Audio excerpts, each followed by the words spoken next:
So good morning, everybody. This is Lizzie and Justin from Third Space. We are here live for Turning Towards Life. It's Sunday, the 8th of July, just after 9 a.m. in London. And we are very, very glad to be here after a short technical delay, which I think has mostly been caused by me trying to do this call from in the middle of London Hyde Park. It's an extraordinary and beautiful summer's day here in London, and I am sitting in the park this morning because after we've finished speaking, I'm heading off to a workshop run by Mark Nepo, whose piece we're bringing into our conversation this morning. So I'm very excited to get to meet him for the first time after following his work for a long time, and really looking forward to reading and talking about this piece, Through the Wall of Flame. Morning, Lizzie. Hello, everybody. Thank you so much for being with us. I am in my sister-in-law's house in Kent after driving back from our sailing trip yesterday, all the way from Cornwall. So if you were watching last week, I was in kind of I think it was a very puffy red sailing jacket and trying to talk to you from the steps of the back of Carbon Falmouth Marina. And this week we're back, but I'm officially tired. I had a wonderful, wonderful week on the boat, but I, for the first time in a long time, feel like a kind of depth of tiredness that is quite extraordinary. So I'm really happy and really tired. Like, we've had a very, very wonderful, hugely developmental week for me. And we were sailing with blind people. So the kind of learning involved in being able to be not unhelpful, basically, is what I would say, because it's so tricky to know what to do when you haven't spent a lot of time with blind people before. So I've learned a hell of a lot, and it's also been really exhausting because the sleeping was quite limited, and even if we did sleep, it was in a very cramped little boat. So I'm very happy to be here and to be delving into this with all of us in this inquiry. And also, Justin, very happy to see you as well after a week of being very away and out of touch. So yeah, and I'm really grateful to be reading Mark Nepo. I love Mark Nepo. So, and also it's really wonderful, Justin, that we do this and then you enter into the world of Mark Nepo properly in workshop. It's lovely. Yeah, well, I'm very glad to be doing that, and that's, of course, why it's my turn to choose a source file this week, why I've chosen his work. And well, I'm going to read this piece. So this is from Mark's book, The Book of Awakening, which I want to really make a really strong recommendation for. One of the beautiful things about this book is that he's written 365 very beautiful, often challenging, enormously wise and kind pieces. And it's the kind of book which I found you can open on usually when I open it on the page labeled with the current date, it has something I've been waiting for. But that's equally true, I think, of just opening it at random. And there have been times, Lizzie, I know when I felt deeply in trouble, that his work has been a big reminder for me of what's true and not to turn away. So here's this piece, which is well, I'll read it now. We can talk. So this is called Through the Wall of Flame, and it's by Mark Nepo from the Book of Awakening. As a frightened man in a burning boat has only one way to the rest of his life, we must move with courage through the wall of flame into the greater sea. Living long enough, we each find ourselves surrounded by an old way of being, thinking, or loving that's going up in flames. In that unexpected moment, we usually find ourselves full of fear, feeling trapped by an old way of life coming in on us. But this is the passage of rebirth that we must move through if our lives are to unfold. It is the momentary and painful crossing from what is old into what is new. It is understandable to stall at the wall of flame, not wanting to face all that is burning around us, yet old ways can burn forever. and waiting for the flames to go out seldom works. We can waste years in the waiting. Like the frightened man in the burning boat, we must trust that the greater sea we are jumping into will douse whatever catches fire as we move through. This is what faith is all about. Without trying to be brave, and with great fear, I have stumbled and jumped through many walls of flame. The first time, I think, was in leaving home, needing to go, burning at the edge, afraid I wouldn't survive beyond the flame of anger in which I was raised. Not much later, I had to move through the flames of first love rejection. Here, the broken part of me was almost willing to be burned alive. I felt certain that there was nowhere to go, and nothing that could soothe me. I fell more through this wall than jumped, and of course, once in the sea of life beyond myself, the world continued and I healed. Perhaps the greatest wall of flame I had to jump through was the pain of cancer and the prospect of dying. It seemed the entire sea was on fire. Even once overboard, drifting farther and farther from the flames, I thought I might drown. How could I know that greater sea was the womb of a deeper life? I'm sure this is the same for anyone struggling to break out of any form of addiction, illness, or abusive relationship.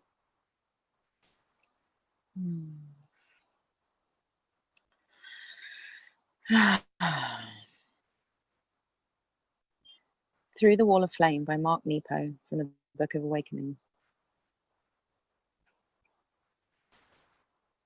As a frightened man in a burning boat has only one way to the rest of his life, we must move with courage through the wall of flame into the greater sea.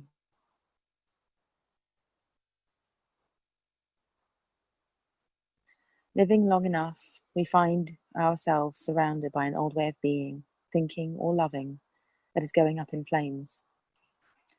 In that unexpected moment, we usually find ourselves full of fear, feeling trapped by an old way of life coming in on us. But this is the passage of rebirth that we must move through if our lives are to unfold. It is the momentary and painful crossing from what is old into what is new. It is understandable to stall at the wall of flame, to not wanting to face all that is burning around us.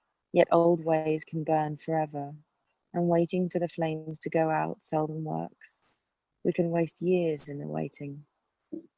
Like the frightened man in the burning boat, we must trust that the greater sea we are jumping into will douse whatever catches fire as we move through. This is what faith is all about. Without trying to be brave and with great fear, I have stumbled and jumped through many walls of flame. The first time, I think, was in leaving home, needing to go, burning at the edge, afraid I wouldn't survive beyond the flame of anger in which I was raised. Not much later, I had to move through the flames of first love rejection. Here, the broken part of me was almost willing to be burned alive. I felt certain there was nowhere to go, and nothing that could soothe me. I more fell through this wall than jumped, and of course, once in the sea of life beyond myself, the world continued and I healed. Perhaps the greatest wall of flame I had to jump through was the pain of cancer and the prospect of dying. It seemed the entire sea was on fire. Even once overboard, drifting farther and farther from the flames, I thought I might drown. How could I know that the greater sea was the womb of a deeper life? I'm sure this is the same for anyone struggling to break out of any form of addiction, illness, or abusive relationship.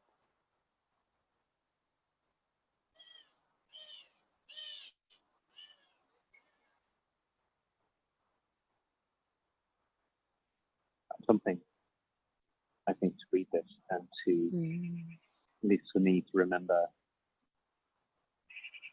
be reminded that the nature of our lives is that we're always inside, on the inside of some understanding of what our lives is that seems coherent and compelling, even when it's fear-filled or addiction-filled or pain-filled. And it's so difficult for us to see what might be beyond it. A larger way to live, a different way of making sense of what we've been in the middle of. And that right now I'm really appreciating this point with you, that a really big part of this is fear, is that letting go of it strikes me that he's talking about is letting go of the way that we make sense of the lives that we're in. It's very often a terrifying thing to do because we can't imagine from the inside of the way that we're making sense now that there'll be any other way. And that clearly what he's to me, that what he's bringing in here is it's not that for any of us that there's some promise that life will turn out. You know, the simplistic way to read this would be jump through the wall of flames and everything will turn out, then you'll be safe. It's not that. But often we have to pass through the wall of flames to find a way of being in relationship with our own lives that isn't as full of the suffering as we've been in, or of the misunderstanding that we've been in. And that there's some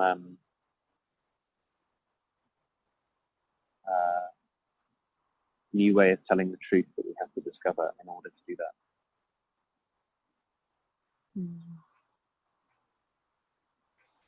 Yeah, I feel like the thing that really moves me is that he's really talking about faith as well. You know, we've often mentioned the part that's beyond what we can see, and which is waiting for us, and yet without faith there's no way we can be in relationship to the beyond.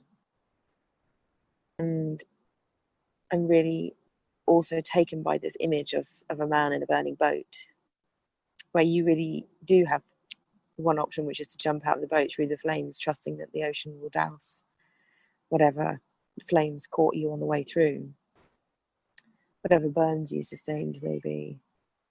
And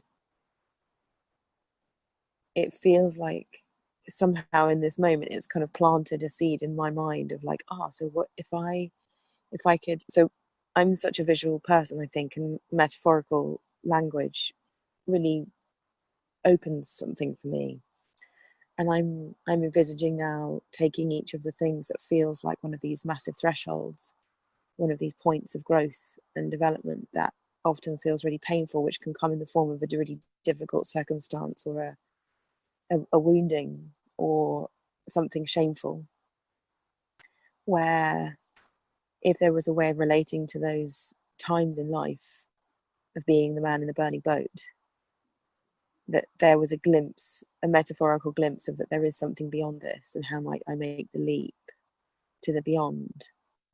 I'm really feeling grateful to Mark for having the poetry and the awareness and the life experience to have planted this seed of this image of the burning boat and the flames, because the thresholds really do feel like that, transitions really feel like that, change feels like that. And to have faith in what's beyond, and have faith because you know that people have trodden way before you, and there will be people who tread way after me, and that we can give this gift of faith to one another just by saying, just in the saying of it. And it does feel like it has a kind of earthy quality to it as well. It's like it's of the ocean. Boats have just actually, so I've just been on a boat, so maybe that's also why it's so appealing, because I can feel the restriction of a boat and the freedom of a boat simultaneously, and also the frighteningness of the ocean. You know, the ocean's not always a welcoming place, and yet it's teeming with life and nature and expansion. So I feel like that's kind of right now it's really gripping me, this way that I could see my life when it's hurting, when it's difficult, as me in a burning boat. And the other part of the burning boat is that, as he said, you don't have an option but to jump. And there are times when it's just, it can't stay this way. Something's got to give. And it feels like we're pressed up against something. And so to be invited into this notion of faith in that way feels really, really, really important. Love the way you're talking about this, Lizzie. To draw attention to this narrative metaphor. He's Because one of the things that I'm getting to see about it is that he says this, is that we can stay in the burning boat for a really long time. Like on the one hand, in the end, all there is to do is to jump through the flames. But there's a way in which we can stay in. And thinking about my own experience, many of the times that I've been in a situation like this, what the wall of flames has been for me, and I think it will be different for each person, of course, has been telling the truth about myself. I'm in trouble. I need help. I'm not okay, and it's to do with my own personality structure built over many years. That doing that has often seemed the most frightening thing I could do. And as you're talking about it, what I'm seeing is that what's so beautiful and powerful about this metaphor is that to be in the boat surrounded by burning flames is intolerable. But the thing that we both know and can't bring ourselves to do, often for a long time, is to do the one thing that at the same time seems the most risky, and on the other side we know it might be the only thing that will save us. So telling the truth of myself, about myself to other people, which has so often felt to me like I'll get abandoned, I won't be loved anymore. If I really reveal who I really am, how broken I can be, how in trouble I can be, if I tell anybody, I'll get burned up by the flames or drown. So I have to stay in the burning boat, and I could stay for years and years and years and years, terrified and burning. And at the same time, I realize I know that it's the telling the truth on myself that is the only path. Like you said, there is actually only one way out of the burning boat. You have to jump through the flames. So this tension that we find ourselves in where the thing that we are most sure will destroy us is also the thing where we know is the only thing that could save us. Keeps us. That's what keeps us held. And I'm with Mark on this. Every time I've jumped through what I thought would destroy me, I found myself in a wider sea, not necessarily a calm sea, not necessarily a sea that I was, a warm sea, but I found myself in a way wider space, and it's really illuminating to see what a role our certainty, or at least me, my certainty about what will happen and my terror about all the imagined things that will happen, what role that has, keeping me again and again and again in a place of great suffering that in the end I'm the only one who can work with. Yeah, I was just reflecting as you were saying on what those flames have been for me, and in a way there's a kind of, I think there's like an order of flames, as in some flames are a bit less scary than other flames, and then other flames feel like they're right up to the ceiling and then the wall is thick, and I feel really very afraid. But the ones that I think have been really scary for me have been around relationship. And when you take a risk in relationship and you tell the truth, which might mean this isn't working anymore, or I have to say this, otherwise I feel like I haven't got integrity anymore inside of something. And risking relationship has been really, really hard. And having faith that, for example, I could end the form of a relationship with somebody and it wasn't going to destroy me and the person. Because I think separating from people is I think has been one of the most painful experiences of my life. And feeling the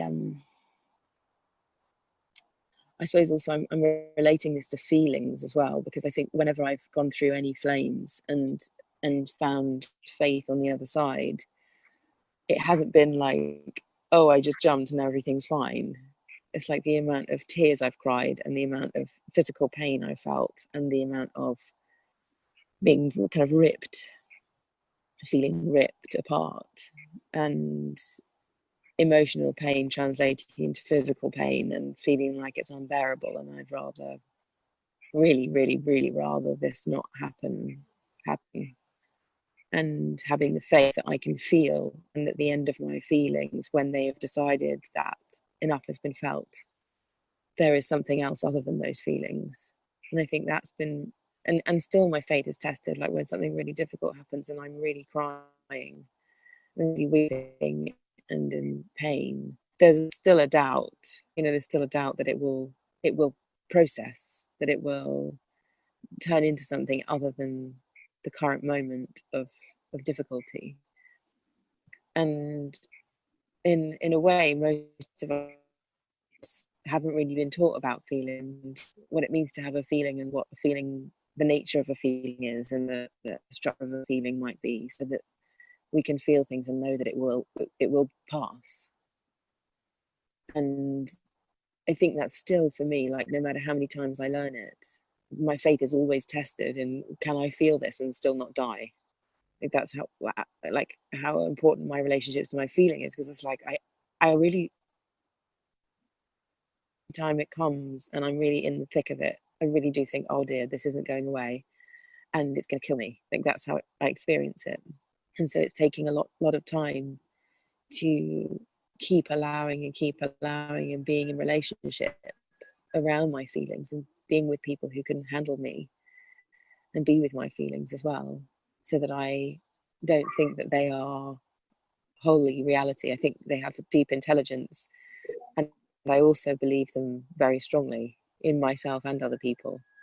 So to find something deeper than that, and to hold that while the feeling processes, feels like how I can even entertain jumping through the flames into the ocean.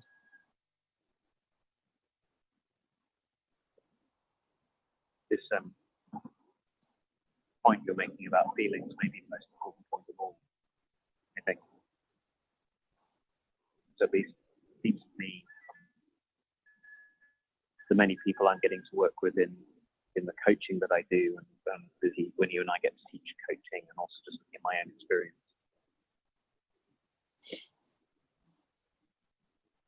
just like you say, most often what keeps me inside the wall of flame is there's something I don't want to experience. There's a feeling I don't want to have.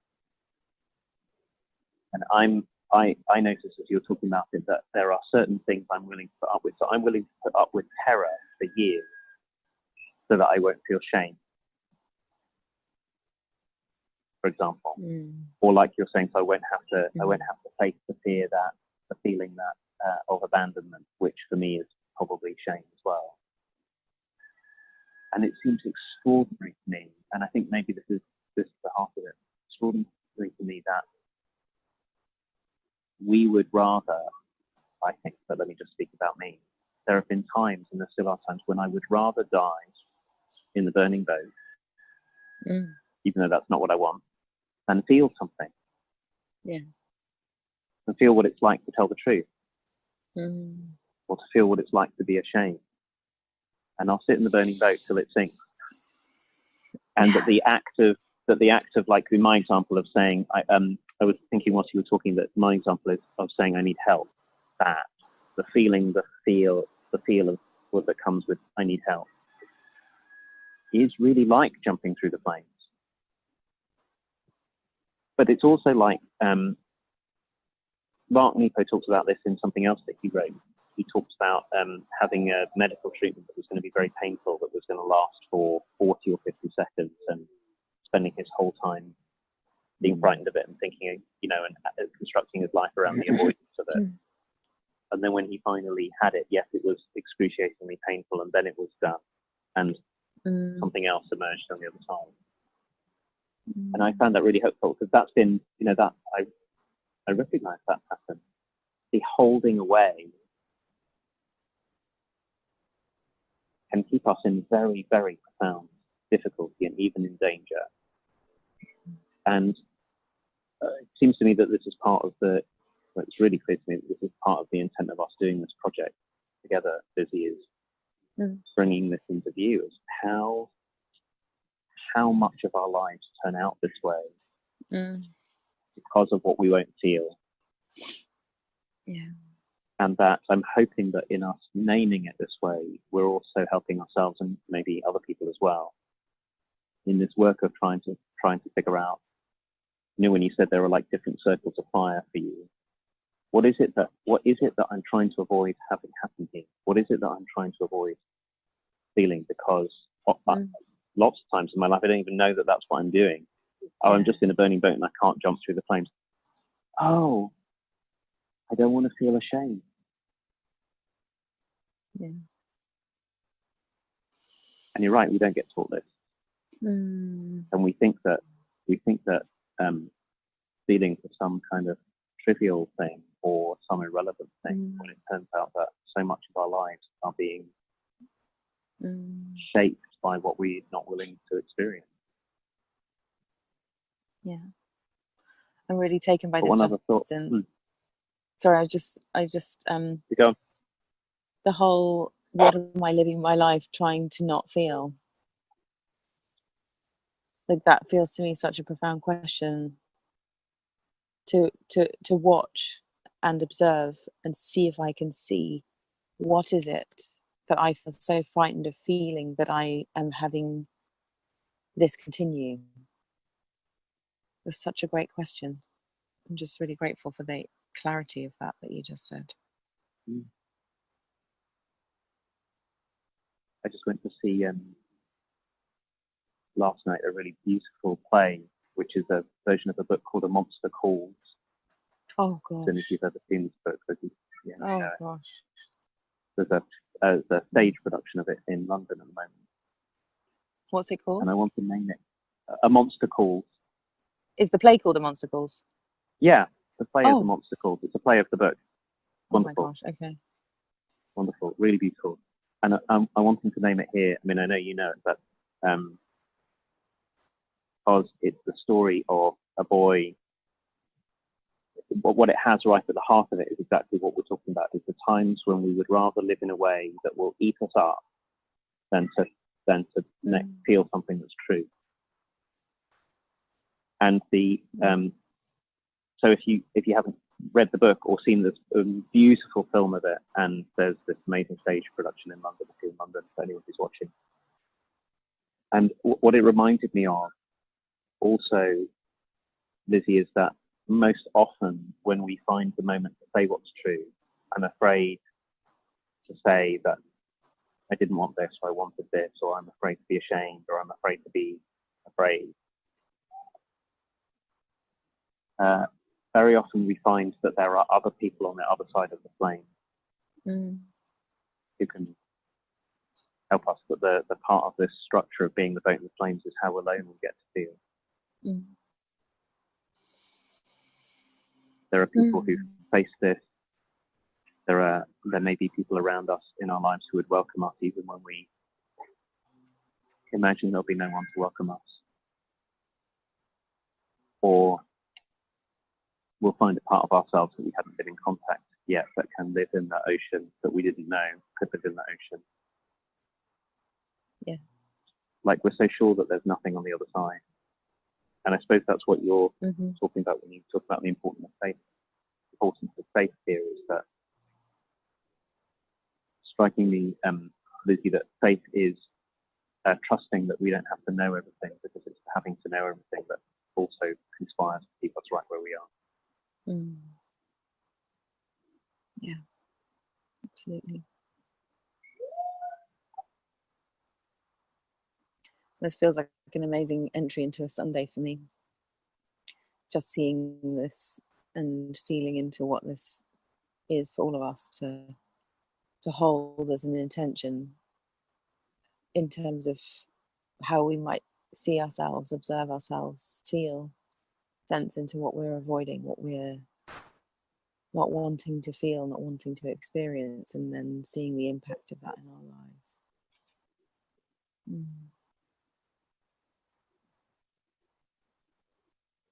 Thank you so much for being in this conversation. As always, I'm really glad that we get to do this, even if we're sitting in the middle of a park or a garden or on a boat, that people come and join us and watch and listen. So I'm with you. What what an orientation this is to start to Amazing. wonder, just like you're saying, what is it that I'm trying so hard to avoid? So I'll be in that question as well today. Amazing. We'll have an amazing workshop with Mark Nepo, Justin. Thank you, Lizzie. Thank you, everyone, for joining us, and we'll be back next Sunday, possibly at a slightly adjusted time, because you and I, Lizzie, will be teaching on our professional coaching course next Sunday, so we may have to come up with some grand plan to be a bit earlier or a bit later or something, so we'll announce that to everyone. And we're glad you're all in. Thanks for watching, everybody. All the best. Bye.